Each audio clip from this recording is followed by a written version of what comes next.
Yeah, I just wanted to add quickly and kind of like come full circle on a lot of the things that have been discussed. And one of it is, the I. Greg, you brought that up, right? And how individuals really need to be seen, especially in a corporate and a company culture.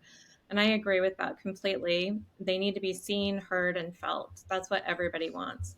The one thing about spirituality that I will say I've found in my experience and working with clients throughout the years is that they everybody is afraid of being judged, right? That's the biggest and greatest fear. That is the biggest like doom and gloom that's hanging over. When people are willing to get vulnerable, which they do with people, Amy, that they trust, right? Which you drove home so brilliantly, that opening and that trust is when you hear things, people will come to you, and all of a sudden there's a floodgate of stories that they're sharing, right?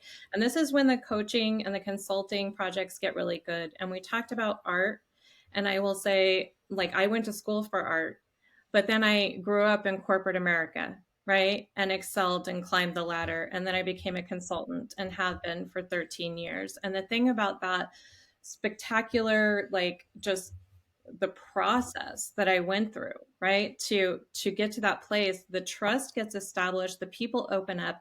When they do, right? Then you can truly build a team. But the thing about the trust factor is that that's when the stories come where it's like they'll share with you the stuff that they're like, you're never going to believe this, right? And if we all start to share the, oh, whoa, like you will not believe what I just came through, or you will not believe, right? Those things that we all think we wouldn't believe, everybody's had them happen. They're just not talking about it, right? They're just not opening up to it. And the creativity, opening to that brings solutions. Without the creativity, there can be no solutions. The solutions have to happen and they have to come so that we can continue to build, right? And design in a way that's evolutionary. And when we talked about the brain and we talked about the AI and the functions, and Greg, your fear, right, that you talked about with that, I will say that the brain, it's inevitable to me, and Dr. Larry, you can say yes or no on this, but it's inevitable it's going to change how we function from a brain perspective. I say that because I was on with a person who does development, conscious development for the Marines, right? Did that for several years and had a very specific pattern program. We were talking because I have a conscious leadership training program myself that I have designed.